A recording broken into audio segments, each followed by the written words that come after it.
یا رب، باپ کے غم میں بھی جو رو نہیں پائے یا رب، خود علی جس کی لحد کو بھی چھپائے یا رب، بعد مرنے کے جسے دنیا ستائے یا رب۔ زہرا زہرا زہرا زہرا۔ انسان جب طغیان کر جائے، انسان جب حدود سے بڑھ جائے تو پھر طور سینا کا کلیم، پھر بلد الامین کا حبیب میدان میں نکلتا ہے۔ اور پھر اگر انسان کا طغیان حد سے بڑھ جائے تو پھر کلیم طور سینا نہیں، کلیم طور سنان نکلتا ہے۔ جس نے طور سینا پہ کھڑے ہو کے خدا سے کلام نہیں کی۔ سینا اور سنین میں فرق یہ ہے، سنین کہتے ہیں نیزوں کو، کلیم طور سنان مولا حسین میں تحت شرمسارا۔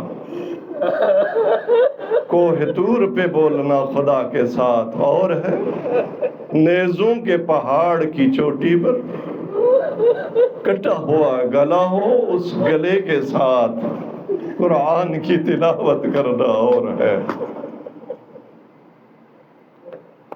یہ ہے زہرا کا لال، جسے زہرا نے اپنے خون سے پالا ہے، اپنے دودھ سے پالا ہے۔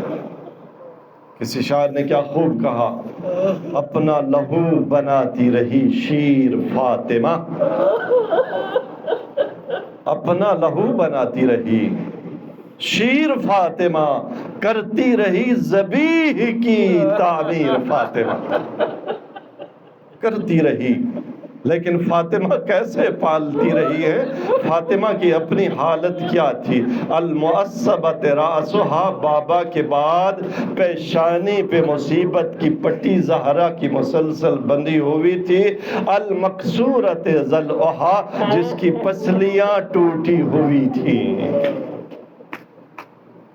کبھی کسی پسلی ٹوٹے مریض کی عیادت پہ جانا نا، تو اس سے پوچھنا کہ پسلیوں کا، ٹوٹی پسلیوں کا درد کتنا ہوتا ہے۔ ٹوٹی پسلیوں کا درد یہ ہے کہ سانس لینے سے بھی درد ہوتی ہے، سانس آتی ہے تو بھی درد، سانس جاتی ہے تو بھی درد۔ تبھی تو زہرا کا پہلو پہ ہاتھ ہوتا تھا۔ زہرا کے در پہ آگ ہے واللہ نہیں ہے، در مصطفیٰ پہ ہے قلب مصطفیٰ کو یہ آتش لگی ہوئی، پہلو پہ ہاتھ ہے تو کمر ہے جھکی ہوئی، یہ زہرا کی حالت ہے۔ المعصبۃ رأسہا، المکسور ذالہا، الشہید ولدہا، جس کا محسن شہید ہو گیا ہو، جس کی پسلیاں ٹوٹی ہوئی ہو، جس کے پہلو پہ تازیانوں کا ایسا نشان ہو جیسے اونٹ کی کھوڑی کا نشان ہوتا ہے، جو شب و روز گریہ کر رہی ہو لیکن پھر بھی اٹھے اور معصوم حسنین کے لیے کھانا بنا رہی ہو، انہیں نہلا رہی ہو، انہیں غسل دے رہی ہو۔ آج ماں آخری بار تمہیں نہلا لے، تمہیں دھلے کپڑے پہنا لے، جاؤ میرے لال نانا کی قبر پہ چلے جاؤ، ماں کے لیے دعا کر کے آ جاؤ۔ لیکن جب دعا کر کے واپس آئے، اسماء نے استقبال کیا، کہا آؤ حسنین پہلے کھانا کھا لو۔ عرض کرنے لگے اسماء ہم نے آج سے پہلے کب ماں کے بغیر کھانا کھایا ہے؟ اس کمرے میں آئے جہاں زہرا لیٹی ہوئی تھی، اب جو ہلایا، اب جو سلام کیا، وہ جو پہلے آ کے کہتے تھے السلام علیک یا اماں، آج سلام تو کیا لیکن کوئی جواب نہ آیا. جب جواب نہ آیا تو حسین نے امام حسن سے کہا آجرک اللہ فی الوالدہ، او بھائیا ماں کا پرسہ قبول کر. بس آزاداروں آمادہ ہو گیا جنازہ. ایک دفعہ آواز دی علی نے حلموا تزودوا من امکم، آؤ اپنی ماں سے الوداع کر لو. اب جب حسنین آئے نا، زہرا نے پتہ نہیں کیسے پالے تھے، اپنا لہو شیر بنا کر اس طرح سے پالا تھا کہ جب وقت وداع حسنین آئے نا جنازہ کے پاس اور ایک جملہ کہا اماں جب نانا سے ملاقات ہو نانا کو ہمارا سلام کہنا اور کہنا نانا تیرے بعد حسنین یتیم ہو گئے. اب علی نقل کرتے ہیں جب یہ جملہ کہا زہرا کے کفن کے بند کھل گئے اور دونوں بازو پھیلا دیے. آؤ میرے لال ماں کی کمائی، آؤ ماں کے سینے سے لگ جاؤ کہ یہ منظر آسمان کے ملائکہ سے نہ دیکھا گیا. حاطف غیبی نے آواز دی یا ابا الحسن ارفعہما عن صدرہا، حسنین کو ماں کے سینے سے اٹھا لو. یہ منظر آسمان کے ملائکہ سے برداشت نہیں ہوتا. بس آزادارو حسنین کو ادھر ابو طالب کے لال نے اٹھایا.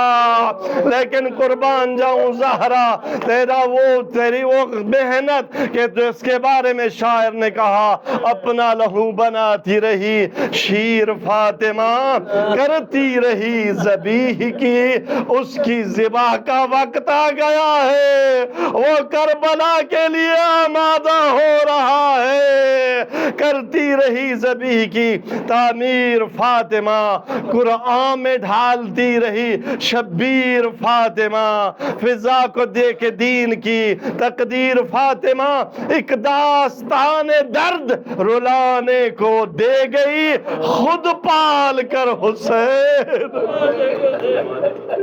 خود پال کر حسین زمانے کو دے گئی. انا للہ وَإِنَّا إِلَيْهِ راجعون. زہرا تیرا لال مدینہ سے چل رہا ہے. ایک بار پھر حسین ہے. آج ماں کا سینہ نہیں ہے، ماں کی قبر سے لپٹا ہوا.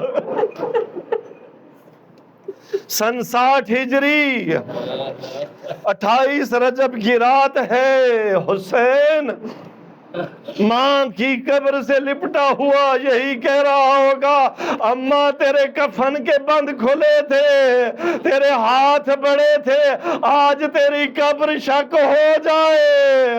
حسین کو اپنے ساتھ سلا لو، کربلا جانے کے لیے زینب کو ساتھ لے کے جانا. حسین سے برداشت نہیں ہوتا. نانا کی قبر پر آئے، حسین اتنے روئے کہ روتے روتے غش کھا کر گر گئے.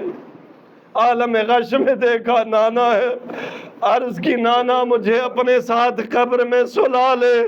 نانا نے فرمایا نہیں حسین، تیرے لیے ایک ایسا مقام ہے جب تک شہادت نوش کا جام نوش نہ کرے اس مقام پہ نہیں پہنچ سکتا. بس آزاداروں وہ قافلہ مدینے سے چل رہا ہے. جناب سکینہ فرماتی ہیں کہ مشرق و مغرب عالم میں کوئی اتنا غمگین نہیں تھا جس دن مدینے سے ہم چل رہے تھے اور ہم غمگین تھے. عزاداروں محمل بیٹھ گئے، بیویاں اور مخدرات سوار ہونے لگیں. ایک ایک بی بی سوار ہوتی ہے، ہاشمی نوجوان آگے بڑھتے ہیں. کوئی مہار پکڑتا ہے، کوئی محمل کی کوچ پکڑتا ہے، کوئی اپنا زانو ٹیکتا ہے، کوئی سہارا دیتا ہے. راوی کہتا ہے جب ہوگی سوار بیویاں، آخر میں ایک مخدرہ وہ محمل کی طرف بڑھنے لگی. لیکن عجیب شان کے ساتھ بڑھ رہی ہے بی بی۔ تمام ہاشمی نوجوانوں نے 18 بنی ہاشم علی کے بیٹوں نے گھیرے میں لیا ہوا ہے، بڑی عظمت کے ساتھ آگے بڑھ رہی ہے یہ بی بی۔ میں نے یہ پوچھا یہ کون ہے؟ کسی نے بتایا یہ علی کی بیٹی زینب ہے، جو اس شان کے ساتھ آج مدینہ سے محمل پر سوار ہو رہی ہے۔ اللہ جانے کل کربلا میں لٹ جانے کے بعد جب محمل پر سوار ہونا ہوگا کیسے سوار ہوگی۔